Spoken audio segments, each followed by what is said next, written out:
Welcome to How to Decorate from Ballard Designs, a weekly podcast all about the trials and triumphs of decorating and redecorating your home. I'm Caroline. I'm on the marketing team. And I'm Taryn, and I'm a product designer. I'm Liz. I head up the creative team. We're your hosts. Join the expert team at Ballard Designs for tips, tricks, and tales from interior designers, stylists, and other talents in the design world. Plus, we'll answer your decorating dilemmas at the end of each episode. We love answering your questions, so don't forget to email us at podcast@ballarddesigns.net. Now, on with the show. Today, we are beyond thrilled to welcome iconic interior designer Peter Dunham to the show today. After opening his design firm, Peter Dunham and Associates, over 25 years ago in Los Angeles, he's since redefined what it means to be an interior designer, creating his own textile and wallpaper line at his legendary design shop, Hollywood at Home, and a furniture line, Peter Dunham Home and Garden. His collection of textiles and wallpapers have become fixtures in the design work of top interior designers, becoming instantly classic prints, and it's his client work that we think of when we envision that Southern California casual look. He's on the AD 100 list, the Elle Decor A list, and this past spring, he published his first design book with Vendome Press, The World of Peter Dunham, Global Style from Paris to Hollywood. Peter, welcome to the show. Thank you so much for having me. I just want to correct, I'm not on the AD 100 list, but I did just run into Amy Astley the other day, and maybe this will give her the final push to put me on the AD 100 list. Sorry, I got that wrong. That's right. I'm on the Elle Decor, and I've been on House Beautiful when they did it for many years. I'm on Luxe. Well, you should be. We'll put it that way. I'm on Frederick.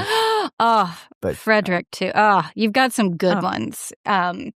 Your work is so wonderful. And we were talking the other day because your fabrics are something visually that people know before they even know you.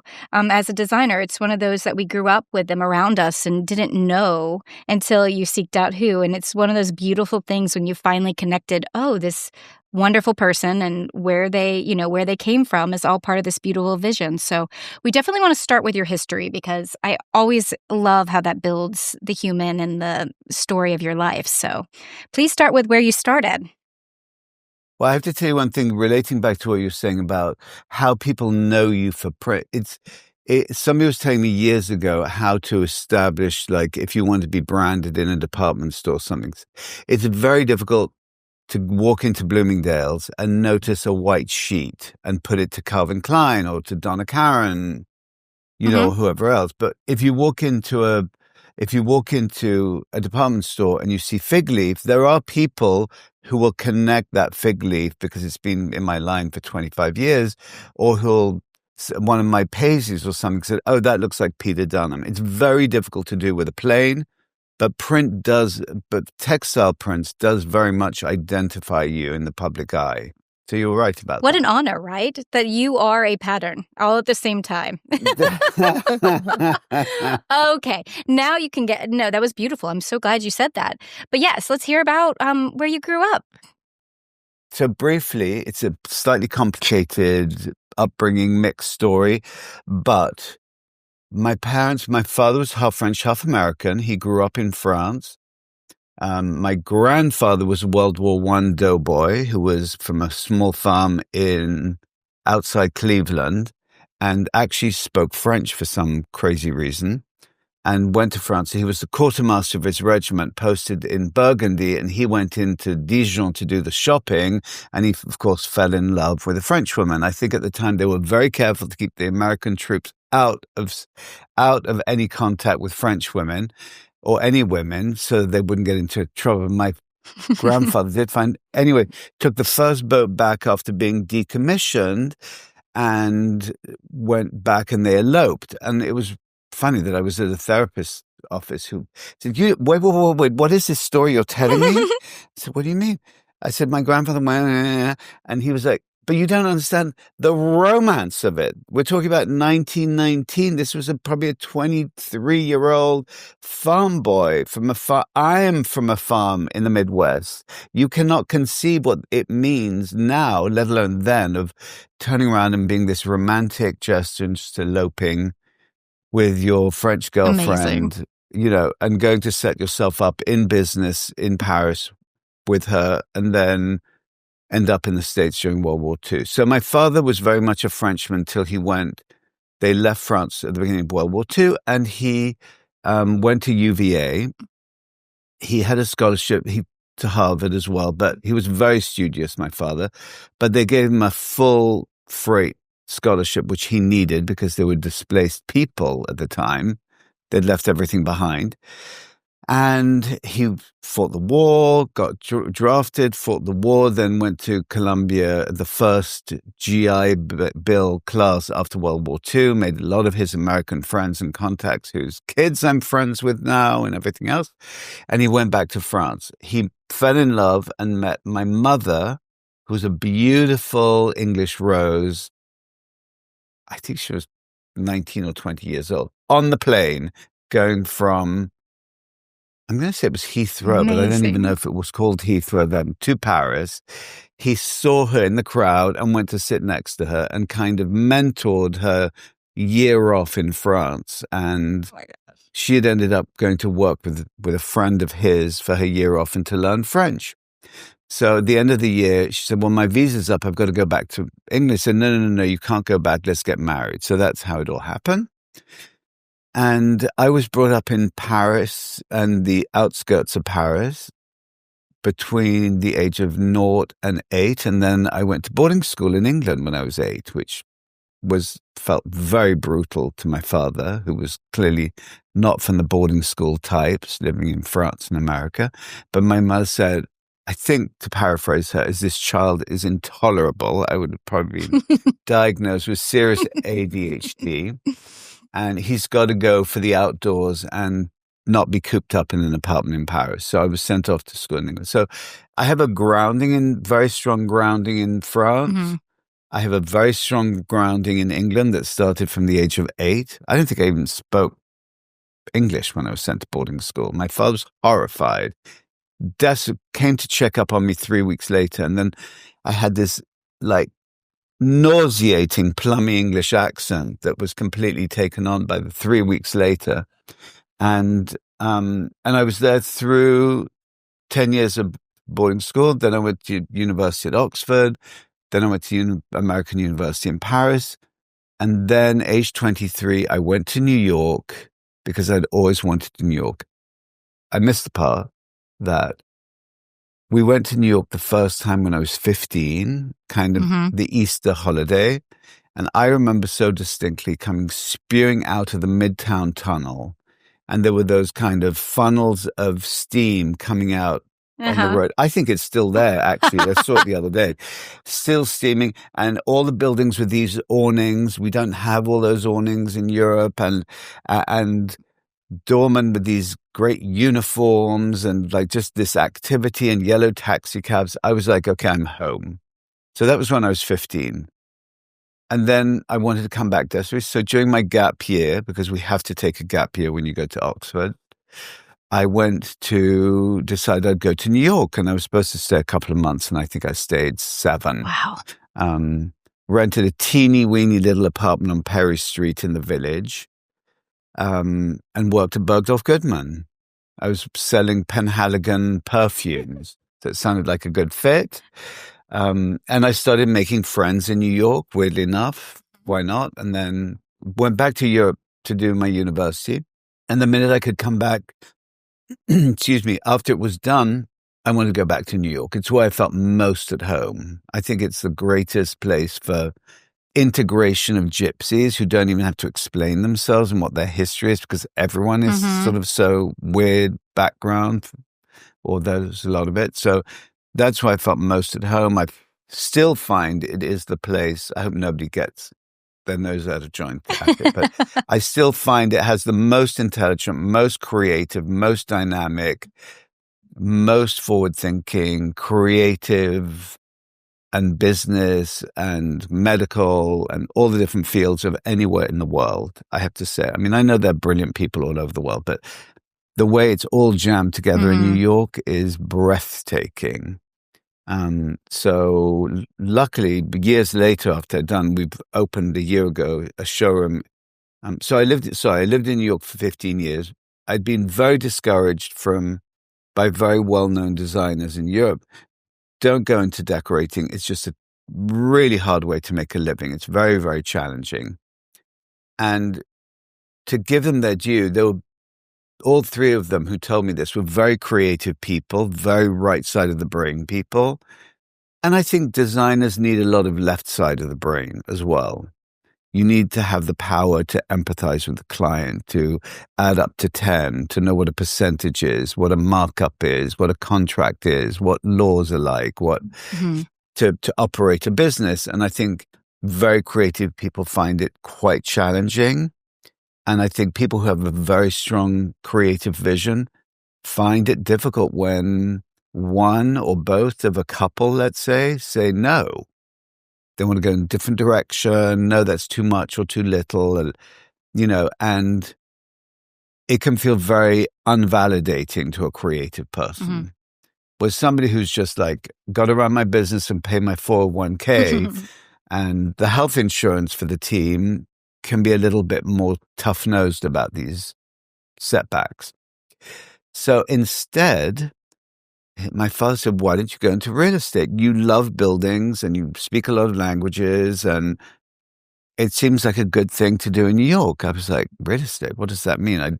There are no realtors, or there were no realtors at the time in France because nobody moved. So you could starve if you're a realtor working in France. Nobody moved. There was no rentals and people sell their apartments extremely infrequently.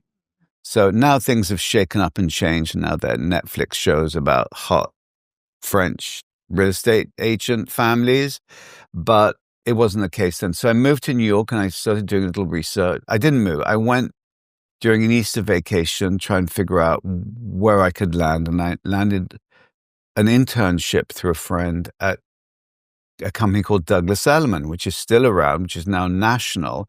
But at the time there were 80 brokers. And I was probably the youngest by 3 decades, I would say at least. And everyone had very established New York society groups, but they were mostly women and they were fierce and I learned a lot from them. It was great. But I always liked the kind of dealing with the buyers and I like finding solutions to their housing needs. I like, how can I sell you on this amazing messed up apartment on Gramercy Park by twisting the layout around a bit? That's kind of what got me very excited. So I did that for 15 years and then I moved to LA and I started flipping houses, which I'd done in New York a little bit. And I moved for love to LA. You need to move somewhere like LA from New York for love because I don't think you could justify it in any rational way whatsoever. Otherwise, unless you're somebody in entertainment or who likes to surf or whatever, but none of which I was going to be. So I started flipping houses and a friend of mine who was in the press said, oh, I'd love to do a before and after story of this thing you did. And I was like, okay. And then people said, would you help me with my kitchen? Or would you help me? And I started doing like $25,000 budget things.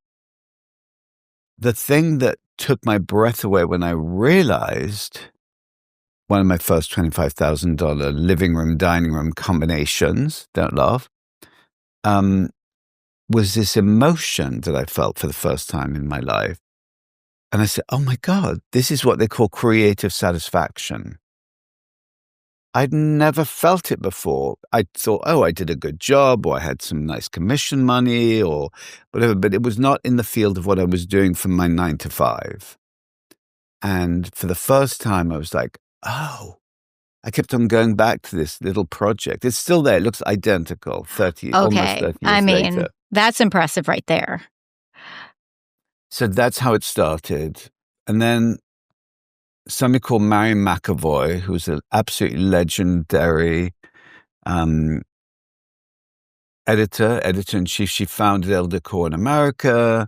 She then moved to House Beautiful. She's absolutely one of the most... she was at W before, Paris bureau chief, and then she worked in New York at W. And sat me down, we have to have lunch. I said, okay, well, I want you to do this show house. I said, Marion, but I heard these show houses are so expensive to do. I didn't even have an assistant. I mean, I have no money. And she said, no, you're going to have to do it. We'll pull it by hook or by crook. We'll make it work. But I want you to be in this show house. She had already published at El Decor, my walk-up apartment in the village. So she kind of was already a friend from way before then, but then just had a feeling of color and pattern, which was not as common then, and wanted me in it. So here I was, and I remember that another decorator was a friend of mine called Jed Johnson, who was really very successful interior designer in New York, told me that at Kips Bay he'd done the kitchen. I said, why on earth do you do the kitchen? It doesn't sound like you're a kitchen designer at all. He said, that's the room they assigned me. And he said, and you know what? It got a lot of notice. I got a lot of work from it. Unexpected to me, but people look at the kitchen and they hire you because you did the kitchen, because it's the first thing they want to renovate. So I remembered that years later, and I said, I'll take the kitchen. But I asked before, like, everything is sponsored, right? Like the whole kitchen cabinet. She said, yes. So I said, perfect. So I put a lot of time into it, a lot, but I didn't have to shell out for it, which was great. So I designed the kitchen, and it was in collaboration. It had to be in collaboration with a celebrity. It was called the Celebrity Something Show House, House Beautiful. And said, well, we'll assign you one. And I said, well, I remember that I'd interviewed for one of my famous $25,000 budgets with a young actress who was just starting, called Jennifer Garner. And who none of us knew. She hadn't been cast in Alias yet. She'd been in Felicity a couple of times. I mean, that I know now, but I didn't know then. But she was very charming. And then suddenly afterwards, after we'd met, she said, oh, my husband, Scott, just doesn't want us to spend the money on this house in Lake Arrowhead, but let's keep in the background. So I called up and said, will you be my celebrity with my show? And she was one of the only celebrities who actually, she and Scott showed up for the opening and the press. So my kitchen got a lot more attention. And here I was, this absolutely nobody, between Barbara Barry in her little tea room and Waldo in the living room and Suzanne Reinstein in the dining room. And I barely knew any of these people. And here I was stuck in the middle. And like, who's Peter Dunham? And suddenly, it started. And then Jennifer came and said, I just got cast. I got my part. And we are going to do a house together with a proper budget. So 3 weeks later, I started doing her house. So she became my first real six-figure client. Yeah, six-figure client, which was a big jump from $25,000 up to then. And that's how I really started. And then I hired an assistant who actually knew how to do a job, because I had a lot of visual experience, had a lot of construction experience, I had a lot of architectural experience, I had a lot of thought I knew everything experience, for what that's worth. But I didn't know how to put a job together. I didn't know how to use, how to calculate sales tax and do proposals and yardage and things. So with my first one, Liz, it was an amazing, she had worked on yachts. I mean, seriously, big yachts. So she knew how to expedite jobs. And then the second show house comes. I thought, okay, well, a year and a half later, House Beautiful, and they invited me back, which was really nice. So I thought, okay. So, well, what do you want to do? I said, I'd like to do a bedroom. And I'd already started doing little fabrics. The first one I ever did was for Jennifer, for her little study. I did this toile that I found, an antique toile in London, and I reproduced it, and she loved it. And then, so that was the first. And then I did, for somebody else, I did another block print in India. So I kind of started already playing with textiles from my piles of hoarded textiles. And so after about the fourth person who walked through my upholstered bedroom with my wallpapered bathroom, the whole thing, where can I get your textiles? Who are these textiles? Where do they come from? I said, well, I do them for clients, and I'm a bit dopey about the whole thing and whatever. And after about the fifth person, I woke up and I was like, okay, I've got to actually put a collection. This is a next step. Yeah. First step was getting an assistant at the show house and get a first client. This is like, we're going to do a textile thing. So there was a 6-month lead time before the magazine coverage of the show house came out. And I quickly found somebody who was great, Lisa Miller, who's a great textile designer consultant. We put a collection together, and I took my little wheelie around New York. At the time, the March issue came out, or April issue came out. And the first person I got an interview with to show my textile to was Albert Hadley, when he was Albert Hadley Limited on his own, or whatever it was, on East 64th Street. I had a friend of mine who worked there who got me an appointment. He looked at the textiles, put one aside, which was my fig leaf design, and said, I think we could use this one. And then he was my first order, which is amazing for any, novice designer. It was like, not only was he there and he was charming and lovely and couldn't have been better, but he then said, who are you going to be selling these to? I said, well, I don't really know yet. I'm just working it out. And he called John Rosselli, who was sort of a legendary multi-line showroom in New York that's still going on. So, John, I'm sending you this kid around. He goes, textiles, I think you'll like them. So I totted off to the D&D building, and John liked the stuff, and that was it, really. And then I started building up all the others. So when I was John Rosselli, then I could get into everything else in every other market, which was great.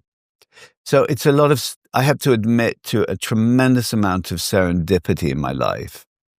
And in fact, going back one step, I sat next to Bunny Williams the other night at a event dinner in New York, and we were talking about those days of Parish Hadley, and she said, well, the thing about Sister was one thing, but the real sort of force of the teams was Albert, because Albert, had taught at Parsons and worked at Macmillan. So he was really somebody who really spent a lot of time with his teams and younger people, educating them about historical styles, about architecture, about details, about all the things that Albert or any designer who has points of view should push onto a younger generation.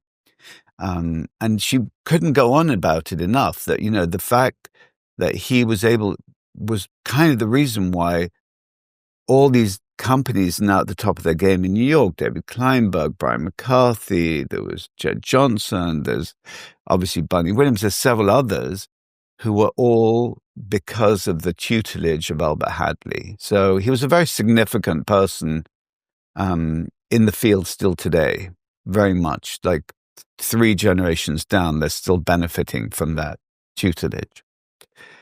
So that's kind of how the textile started. And my first assistant, Liz, would be rolling out the fabric at the end of the business day. Like, we'd get a 3-yard order from somewhere, and she'd roll it up by hand, and we'd cut it, and we'd roll it back up and run it to FedEx. And somehow it worked out.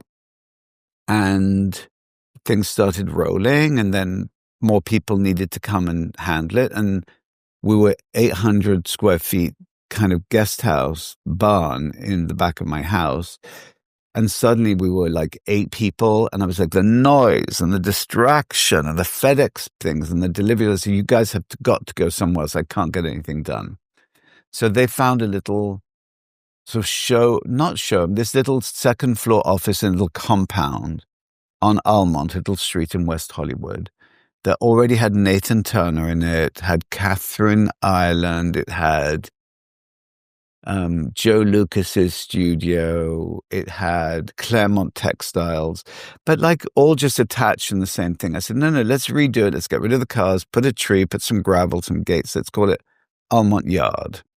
And Almont Yard became a destination. I talked Joe Lucas into opening his store underneath me. And, so it became really like you would hit LA and you'd want to go see some new stuff. You'd go to Almont Yard, which worked really well. And then I furnished this little, which had now become, I guess, a showroom instead of an office, with stuff that I'd hoarded, collected, or was kept on making over and over for clients, but zhuzhed up the space, basically. And so that became Hollywood at Home, where I brought in several other friends textile collections, Lisa Fine, Carolina Irving, John Robshaw, Jed Johnson. I mean, there was a bunch. It was like a little collective. So that was Hollywood at Home, my next baby. And people kept on buying the stuff. I was like, no, these lamps are here just for a vibe. No. They wanted to buy the lamps and for the a accessories price. and the furniture. Wow. So I was like, okay, well, I'll sell anything, basically. So that's how we got into the furniture business. And then we had to move, and we moved to La Cienega for bigger space so we could have more furniture and more. And here we are, and I'm like, have my showroom on La Cienega. It's now been about 15 years. I lose track of numbers, but I think about 15 years on La Cienega. So that is my A to Z in a long answer. I'm sorry. That was absolutely beautiful and wildly worth it. So now you have Hollywood at Home, like you said, in LA, and then you have your home and garden store at 200 Lex in New York. So you really have, of your two love cities, you have great placement on both, which is so lovely. And it was very hard to leave Rosselli in New York, I have to say, after all those years. And it was very scary to do it. But I couldn't sell the furniture, which was now a growing business, a big teak collection, a lot of wicker collection, custom-made furniture, upholstery, accessories, bed covers, all the things I always needed. It was impossible to sell it without the textiles because, as you say, you walk down a hallway and you can see, oh my God, that looks like Peter Dunham. And, so that's why one day I had to call up Jonathan Rosselli and say, I'm really sorry, but we're not leaving you for anyone else. I would never do that, but we have to sell it as a package. So that's how it happened. So if he's listening, just thank you for all those years of support. Mm-hmm. But it was time to swim on my own for a while. Well, that was just a beautiful serendipitous way of talking about how it all really came to be, and beautiful to speak to. I think it speaks to even your patterns and how you developed those, and sort of your love for color. So will you talk us through the actual inspiration of your textiles, seeing as they kind of were your launch into everyone's home? I'm going to backtrack briefly, and edit me to death, please. But my best friend at high school was someone called Ashley Hicks. And his father was this famous interior designer who was my first glimpse at a designer. And in fact, over on my shoulder here, I think I have the row of every single publication of David Hicks right there on that shelf there. And I was just entranced by the books. You know how people might be entranced by comics or something else as a teenager? I don't know what, video games today. I was entranced by the David Hicks books. They were graphically beautiful and they showed these incredible places from Athens to Fifth Avenue to Florida to all these places. And this mixture of pattern, geometrics and color contrast, and the mixture of antique and modern was just wow. It was just so crisp. It was so together. It was so unique. No one else was doing it to that level of perfection. I think again, a whole spew of generations came from him. But so to me, my background, my eye was very attuned to the sense of geometric patterns rather than florals, rather than, other things. It's just finding and looking constantly for the rhythm that you get from geometric patterns. That's where my eye goes to. Kind of like somebody's ear for music might go for women's voices or, low men's voices. And mine goes to this sort of rhythm. And his was very much crisp in design, and mine is much more tribal. I like that sense of patterns that you get from ethnic textiles, from tribal pieces, from India, from the Islamic world, but not necessarily only from Africa, from can be Native American. My eyes are always roving to find the great pattern. I mean, I go to the Met to go see something completely unrelated, like the Man Ray show, but then I'll leave and see something in a gallery that, oh, look, that little detail. Or maybe I've done fabrics, based on the border of a Doris Duke tunic, that I'm obsessed over, and then I finally make into a textile. So it comes from everywhere, but it's always, in a way, quite disciplined. I don't do anything very abstracted or, ombre or anything. It's usually a pattern that has so that's kind of where the inspiration comes from, and very much what I'm looking for in my project. So like now I went to this incredible place up the Hudson River, the design library that has like literally hundreds of thousands of designs that you can rent, and fashion companies go and big box. It's huge. It's one of the most incredible places. Yes. I mean, I just pray it'll go on forever. Yes. It's just like a commercial V&A, Victoria and Albert Museum, you can go. So I took out these things that really spoke to me, but I didn't quite know how. That's the thing. You don't always know how. And then I was doing a presentation the other day. I was like, that would look really good. That we will have done some creative work on the computer, laying out the design and scaling it before we send it out to be struck off, right? And I was like, this would look really cool. There's nothing else like it, and it would look really cool with that antique carpet I bought. It's different. It's like this grass cloth I wanted to make. And I was looking at another grass cloth, so I thought, very pretty, that's exactly what I want. And then I thought, wait a minute, there's this other stuff that could give the whole room just an extra twist of bohemia, just like make this very fancy Fifth Avenue living room just a bit more special, a depth to it. So that's kind of how a lot of textiles come about. Like I'm on the field and I'm like, oh, that's kind of what I need. Or I find it. Yeah, your textiles do feel found, and they feel a bit historical, but they do have a twist to them that makes them a little bit more modern, whether it's the color combination and definitely the scale, which is something that I do want to talk a little bit more about, because you go big with your scale. I feel really? Okay. Mm-hmm. I feel like there are no ditsies, right? Mm-hmm. There's nothing too tiny, I feel like, in a lot of your prints. The woman who ran Jean Musset used to say, no, you need small things. We call them dollar prints. They make a lot of dollars. Enough for the novelty design, she would say. I need some dollar print. It's true. I try and vary it where I have some that maybe you don't notice as much as sort of smaller ones that fit it, because I need big scale and small scale. I need rough and smooth. I need shiny and matte. I need soft. I need hard. There are all these different tools that as a designer or as a textile designer you need. And very much, but my interior design business is based on this layering of, textures. I remember one project not that long ago where we did this presentation. We thought we were so pleased with ourselves. We were like spot on. We got the client. She said, oh, no, no wicker.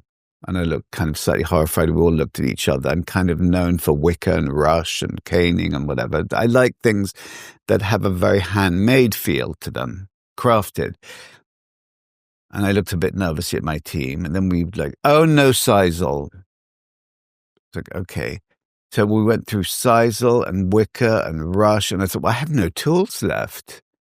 I literally, no grass cloth on the wall, no thing. I was like, well, what am I going to do now? So, but those are kind of part of the tools, like that sense of touch and hand and something that looks very handmade. But it's true. I hadn't thought about some of my patterns being big, but they are. Like some of my well-known patterns are quite big. Because sometimes you need a big pattern. You need to cover a whole wall, or you need something that fills the whole of the back of a chair, and then And then you need things that are maybe just a stripe, kind of the mashed potato to go with the gumbo or the rice to go with the gumbo. Can't all be gumbo with a plate of gumbo, When you were living in LA, did you ever go to that restaurant? It wasn't called Meat. It was called Flesh or something. Oh. And everything was really heavy with a heavy sauce. And I was like, can't we just have like some steamed spinach to offset the richness of the meat, So it sounds... You've got to go to the vegan place next door. Exactly. Bring it with you. Oh. No, but I love that. I love that, like going through a room and thinking about the opposites, thinking about whether it's big and little or shiny and matte or natural and man-made. Because your rooms really feel so layered and so refined while feeling very cool and very vibey. And I think vibe is another thing that I'd love to talk to you about, because that seems to be something that you talk about in the book a lot, like finding the vibe of a home. Yeah, it's really interesting. That's been one of the chapters that has interested, or I got the most response from in the book. It's funny, people ignored togetherness or charm, the things that, or refuge, other things in the chapter. But people love the vibe thing. It's very important. When I speak to vibe in a house, and you have to understand, as you know from living in LA, there aren't that many houses that come with a vibe. Now, vibe to me is something. I grew up in very historic places in France, went to very historic houses. My mother only picked my boarding schools purely by their looks. I remember arriving at Stowe, the most beautiful school in England, and my mother gasping, and I just knew that was a school that she was going to choose. It wasn't going to be Marlborough or Rugby or Harrow or whatever else. It was, Stowe. So I come from these where there's a huge amount of vibe in the Stowe. I mean, if you're walking up to a very old house, even a house that doesn't seem particular, but a 19th century house on Staten Island comes with a built-in vibe, comes in with generations of people who have lived and died in that house. It's come with vegetation that's grown up around it, been ripped out, replaced. It's been added on to, sometimes well, sometimes quirkily. So for me, coming to LA where so many houses were maybe 50 years old, barely 100 because they get pulled down so aggressively. They're built like movie sets. And coming to a lot of new houses, my most important thing in a house is creating a vibe. Now, it's got to correlate to the people who live in it. You can't create like this super hipster vibe for a really frumpy couple, and you can't put a really hipstery couple in a really frumpy house. So, you've got to suit it to them. But whatever it is, those people, it's got to be welcoming. For me, it's got to like exude as much personality as possible, because at the end of the day, I don't really care what it looks like. I really care how it feels. I really want a house to feel lived in. I guess that's where I make up with layering. I mean, look behind you on the wall. It's layered. There's like a vibe. They're books. You've got beautiful branches behind you, and, it's already got personality. But a lot of spec houses built all over California, I mean, I would say probably 2/3 of the houses we walk into are either spec-ish or were spec houses, or they're new builds, ground up, which we're increasingly doing. And that's why people call me. They want me at the beginning to create that sense of home rather than a sense of showplace. Showplaces is for the D&D building, It's not for me, or it's for a big showroom in a commercial center. That's the purpose of it. But it isn't for me in a house. I want the house to look like the clients. If they're wacky people, then make it wacky. And if they're rather conservative, make it conservative, but make it very appealing. Like, this older, serious couple or younger, serious couple, whatever. Chill them out a bit. Give them a vibe. Music, lighting, textures, contrast. And, I was talking before about the what I believe this serendipity that's happened in my life. I still do it in my design work. We try and do no less than 30% serendipity in a project and 70% planned and made and decided.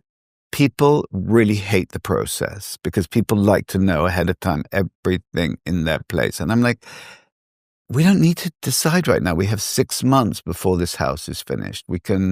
I'm going to be looking at hundreds of auctions between now and then. Go to Round Top and Brimfield and French, flea markets that I call like the modern version, collector version of the Hunger Games, where everyone is ready to kill each other for a little Capron coffee table.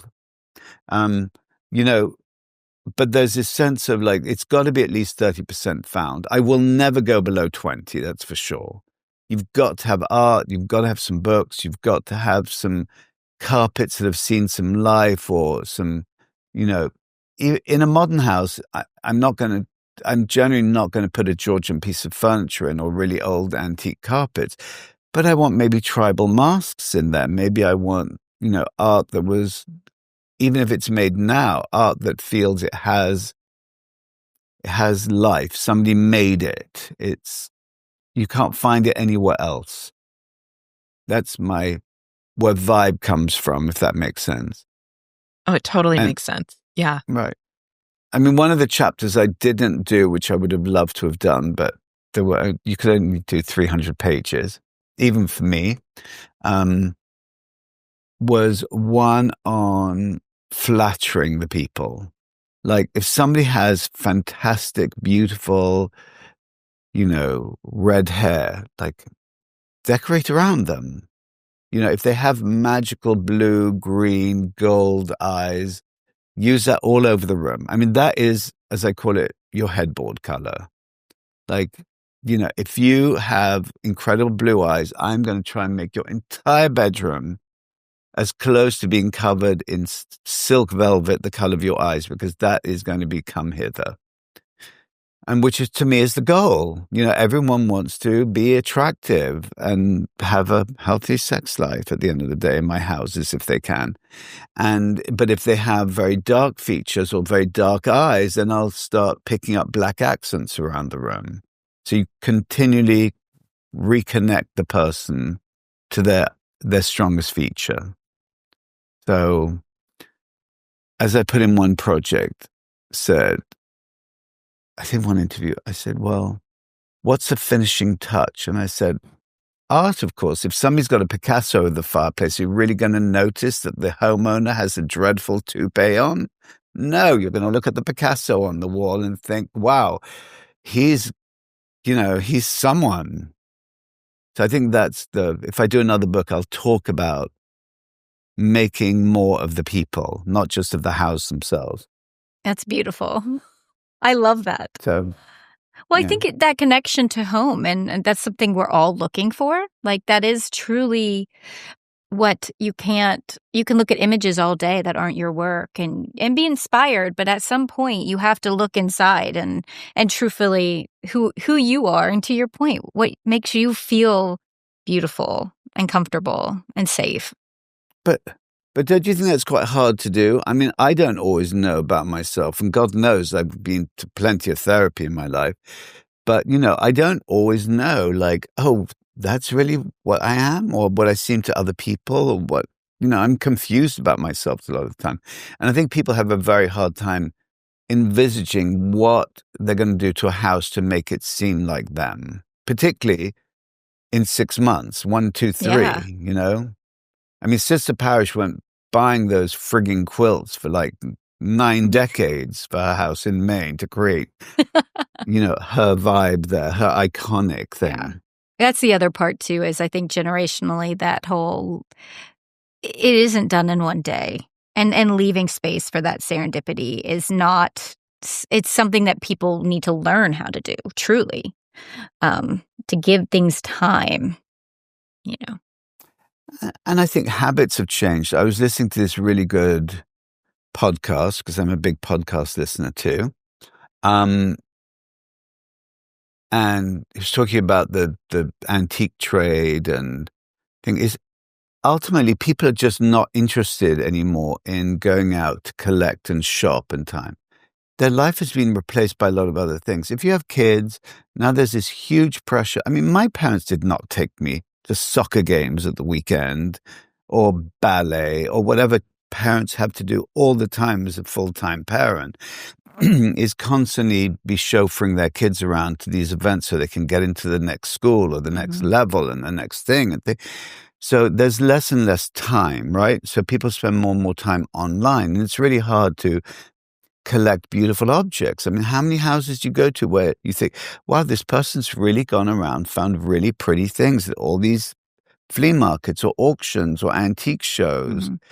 I went to the San Francisco Antique Show the other day. They're struggling because people don't go to those kind of things, whereas they'll go to the opening night, which was like super bash, which everyone was wearing couture and whatever. But did they come the other days when they wanted people to buy? I would say much less than 10 years ago. It's people are preoccupied doing other things, looking online at Instagram or TikTok or whatever people do with their time, but it's different. So, you know, for me, it was like a really fun pastime. Even when I was 15, coming back from boarding school, I discovered the auction houses in Paris. And that was incredible. You know, my Disneyland is an incredible salvage company that has beautiful architectural salvage that makes me dream. And I was like, oh my God, take a picture of that. I can use that there. Or where can I use that? Usually I see an object and come back to it 2 years later because I found a place to incorporate it. So everyone has their own interest, but I think interests and tastes have changed. People don't necessarily want to go out and on a Saturday morning like they might have, or some of us design freaks do, and go to like yard sales and find like great needlepoint cushions, you know. I don't know. They don't. So I think that's where creating that collected vibe for young generations gone away, and why the look of design narratives have been pared down, where there's a lot of neutrals, and, you know, we're now coming out of it with more color and more texture and more richness, I think. But we've had a good 30-year run of kind of, you know, beige texture and off-white and things like that. Because people either don't really want to say very much about themselves to the outside world, or speaking to like who you are is become more complicated because people don't live where they grew up, very rarely. I mean, you know, they do, but a lot of people I know in places like California came from other places. So already they're not somebody who grew up in Pasadena and went to Pasadena High School and they have a Southern California, Pasadena clear identity. They're transplant like I am. So it translates into me wanting to create a vibe and an identity everywhere I go. And for other people, it means like doing none of the above, just, you know, putting forward a blank canvas. Yeah. I think a lot of people are afraid. They're afraid they will make mistakes and they will be costly. Yes, I agree with you. I agree. But I think if you paint your whole house white, to me, it's a vacuum that needs filling. What's scary is that they feel like going out there and buying photographs or photography, framing and putting it on the wall and doing like a salon hang, like behind Liz there, that's not scary. Yeah. I mean, you know, that you could make it with your kids' art too. Like just, but I guess they don't want to. Yeah, I definitely find in LA where people were much more reticent to buy art to put on their walls. is because they don't want to make a statement that looks stupid. Yeah, I think a lot of people are afraid to look stupid. They're afraid to show. But buy art. I mean, that's easy. Like it No, really actually, art's quite complicated. Really? Yes, because I feel the opposite. Well, it's easy if you're an artist. Like, my life partner is an artist, so constantly has a very strong eye for other artists' work. Connects, so very often I'll listen and look at things that he's pointing out and say, oh, yeah, we should look at those pieces. They're great and consider buying one or whatever. But so if you're an artist, it's easy. If you're somebody who grew up going to museums and having an interest, and even if it's just a little bit and you don't do it for a while, I find so many people come back to it. They like culture and be part of the culture. So artists very kindly created lithographs, right?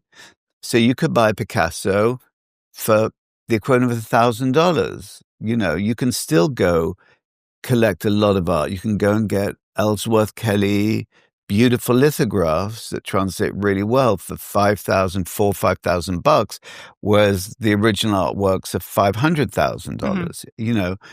But they allowed us to have access to art, proper grown-up art that you could put in your walls.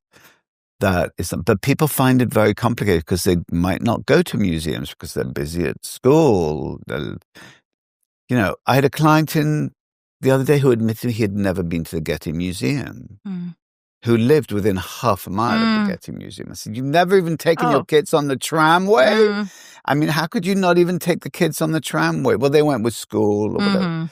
I was like, you've never been to if you're already on that side of the 405, just get yourself to the Getty. Right. So I'm just saying that you've got, people coming from lots of different places, so you have to meet them where they are. And maybe they're interested in rock and roll. So, let's buy rock and roll photography. That is your vibe. There's fantastic photography. So that's the way we as a designer had to try and pull it out of the client to give them a little bit more to give them our version of what they should be, and hopefully they're very comfortable and happy with it. But it takes some work. And you're right, people don't naturally come to it with, we're going to go out there and fill it with young, emerging California artists. It requires work. I spend every other weekend probably going to art galleries, talking to dealers, sometimes buying. I mean, it sounds like I'm a mega collector. It's not. But, part of what amuses me about living in California is the art world in LA is very vibrant, and it's a great offset to these miles and miles of square miles of strip malls here. There is a vibrant art community. And for my partner, there's a vibrant music community that you can go to these small venues and hear amazing people. And then, 2 years later, they're filling the Staples Center. So there's that. So we go, mine is visual, his is, audible, whatever you say. And so, for me, the idea of going to galleries is a great way to connect with artists, to talk to them, go do studio visits, go see what they're doing, to talk to art people, converse, what are the ideas. So that's what I get joy out of. But it is a joy. It's not an effort for me. Yeah. But, as a result, I have some idea of art and some background in it. And things that after the end of the day, I just buy what I like. I'm not trying to beat the market. I'm not trying to be cool. I'm not trying whatever. I just, for a few $1,000s, I buy something I really like. And so hence I have now, in my 60s, a very layered look of art. And so, but that says a lot. When you walk into our house, there's something very comfortable to people. There's quite a lot of stuff. And it's interesting, and they don't know quite where to go to first. It manipulates the experience. So I guess that's what we do as vibe creators, is we are manipulating the experience. Yeah. Is slowing it up, speeding it up, making it jazzy where you need it to be exciting, like a dining room. You want people to converse and be excited, but a living room, you might want soothing and calm. And then a library, you want it to be heavy and moody. Mm-hmm. That's going back to vibe. That was a long vibe. I'm sorry. Well, could we quickly touch on your charm section of how people can bring in charm?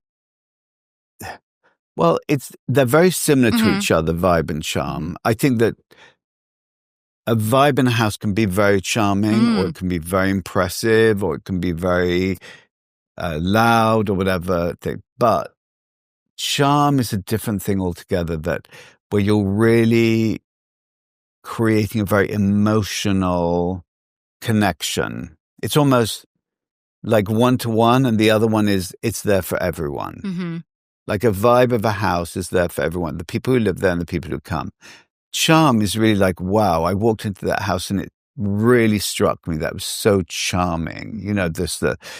And how do you do it? It's like, for me, a lot of the time is textures and patterns and creating moments of like, oh, wow, look at that beautiful window, or look at that tree. Oh my God, look at that oak. Just picking up on the really beautiful moments of charm. I mean, charm is a dog lying in a basket. Charm is people in their happy places. There's light hitting a thing. It's when you walk into a house like, oh, this is sweet. Mm-hmm. This is, it's just like, charm can be very high-low. You can have a cottage that's really charming. Listen, when you have a cottage in the Cotswolds, you don't need to row the Charm River very hard. No, that's pretty built in. But when you're doing a spec house in Newport Beach, you need to row. It's like going through those rapids, but the wrong way up. You need to row heavily to create charm. And what do? You create moments, like you said, of layering, of stuff of warmth as best you can. Mm-hmm. And that's, to me, it's very important. The charm is a very important factor. Just putting people at their ease and letting them into your heart. It's like somebody's very soft eyes, very friendly smile or something. That's that to me is the charm when you walk in. I'm not making a very good pitch for it, I had to say, but it's hugely important for me for people to have a feeling of emotion, of love, of like connection to this thing. And that's through, charm. Well, you have a whole section in your book of charm, so they can check that out too when they see your book. So it's totally good. The other part I know we have made you talk for a whole hour, but I just wanted to note also this wonderful toolkit section you have in your book, which is just such a gift as part of the book to really go through. I mean, you really talk and give so much for anybody who really is trying to, again, find the vibe, find the charm, figure out how to add that into their homes. And you go through the furniture plan and pattern wrapping and, even the power of a mirror. Can you even sum that up in 2 minutes? Because that was it's all so wonderful. I'm truly loving the questions. Mirror isn't just something that you look at yourself in. Mirror to me is almost like a way to sculpt light and to add to the vibe or the charm or whatever.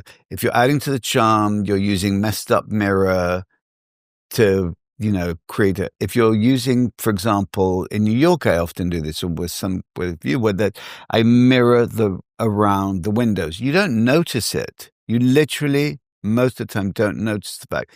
But I have, for very little money, added, or I think it's very little money. Everyone complains about the price of everything. But, you can put mirror either side on the flat walls if you have deep windows and put a little trim so you don't see the edge of the mirror, hence a little bit more money. And then it expands your windows. So for me, this sense of airiness is so important in a room. So mirror I'm sculpting airiness, not necessarily light in the view, but this sense of openness. People don't notice it. And then they're like, I can't believe we didn't do this before. They're like, what do you mean doing the window? I said, trust me. I didn't invent it. I mean, I look at people like Chessie Rayner and Mika Ertigan, two like massive icons of interior design. Not me. You mentioned I was an icon at the beginning. I was like all blushy, but like people like them who were like, they used a lot of tricks like this. So it's that's what the toolkit's about. Like creating areas that break off from one big central area. Sometimes you need a big central area in a living room to like have a big gathering in, and that's how you entertain. That's how all your members of the family sit together and in one big group and maybe watch the game or whatever it is. But other times you need little locations for more intimate moments, little, working. My biggest goal in my toolkit is try and get people to use every room. So if I can get people to my goal is, I guess, from real estate, I want to get at least 120% out of every room.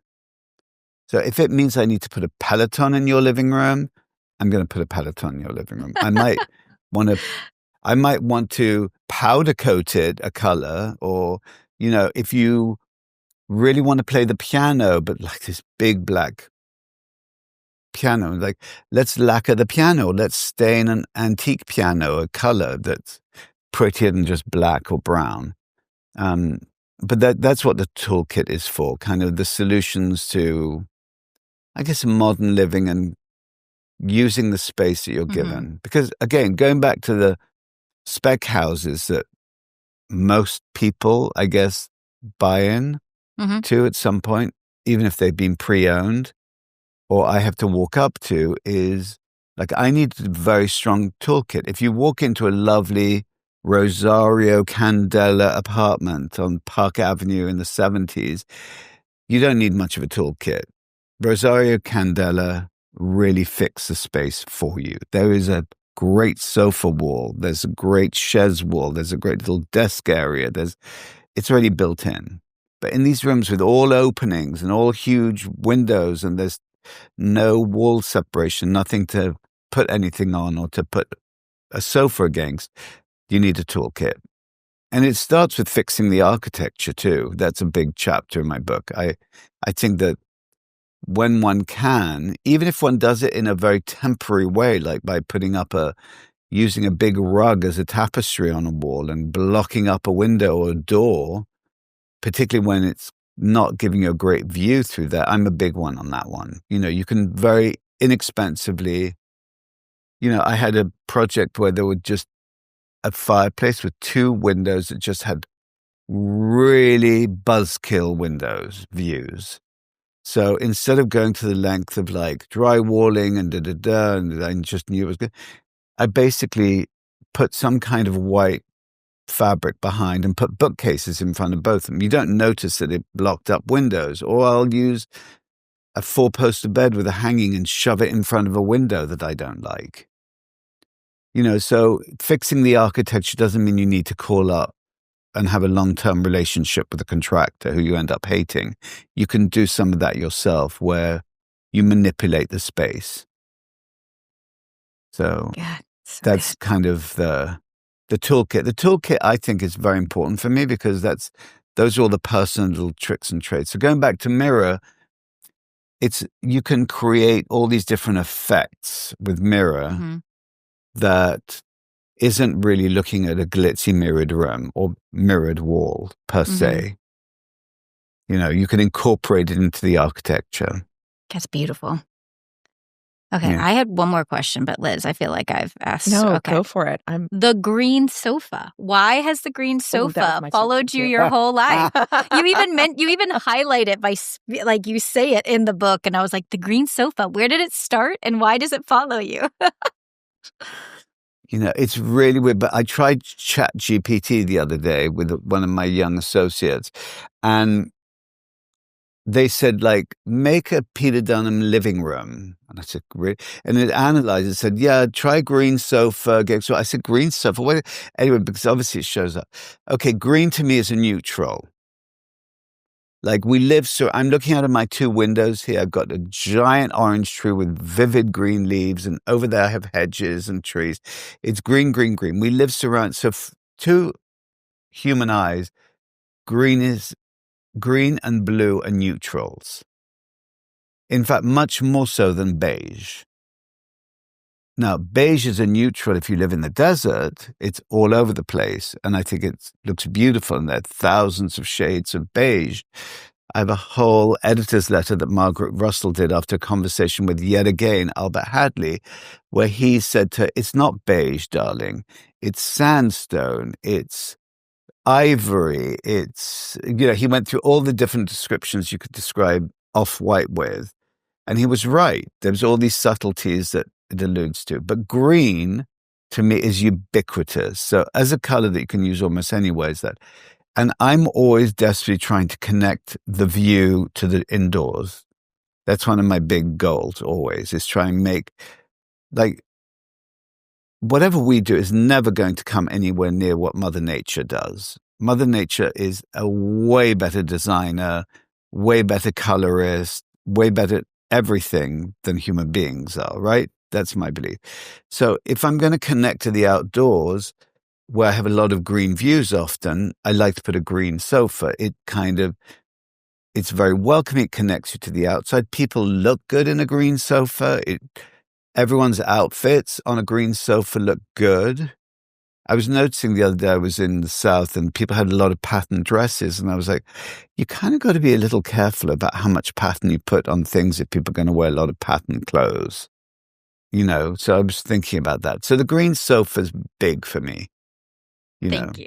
I mean, I all the things I said about green, I believe about blue, because I think you look at the sky and a blue sky is a very happy experience. It's, to me, that's happy. Green is happy. Brown twigs on the trees when the leaves have fallen in winter is not necessarily happy. I don't look at the landscape taking the LIE in February or whatever freeway with a lot of trees and looking at a whole bunch of brown twigs. That's not a happy thing for me. Green leaves are. Blue sky is, the sea. Those are the associations I have with color. So green sofa it is. I recommend a green sofa. It goes many places. You can buy, if you're going to try and not make expensive mistakes, you can spend a lot of money on your sofa, which sofas have become quite expensive these days, and do it in green. And I think you can take it to a lot of different houses. Love that. Just saying. Just this famous person, just telling us who does this for a living. You're all welcome for that tidbit. I do it for a living. I don't know how famous I am. Some say, oh, you're so famous. I said, because you follow me on Instagram going around my book tour. Trust me, no one is walking up to me at an airport and say, oh, I saw your book or whatever. No, I'm not famous. I would. Okay. And a lot of people listening would. I was going to say, you've come to a podcast that's a whole bunch of people who would love to meet you and talk to you. And it's a lot of people too, so I'm happy to do it. Anytime you want to do a virtual book signing or a real book signing somewhere, I'm there for you. Wonderful. Well, will you, Liz, do you have any more questions? Okay. No, this has just been absolutely a treat. Yeah, you have to please come back. We will give you a little break, but please come back. We would love to talk more because you just have such a wealth of knowledge and a beautiful way of looking at the world. And will you tell everyone where they can find you and follow you and see your work and buy your book? So, Peter Dunham Design, Hollywood at Home, Peter Dunham Home and Garden, Peter Dunham Textiles, are pretty much, and they all kind of are interconnected on Instagram. I think that's the biggest site. Buying the book, a lot of places, bookstore, there you are. It's actually, I have to say, I was really thrilled. It sold through its first printing, which for a design book is kind of, not all design books go through, but the first has gone. They're reprinting it in time for Christmas. It'll be out in the end of November. They rushed another edition, second edition. So if you can get your edition now, it will be a first edition, which is always good for the design book collectors. But it was a joy. I cannot take credit for the book. Okay. I can only take credit for the content of the book.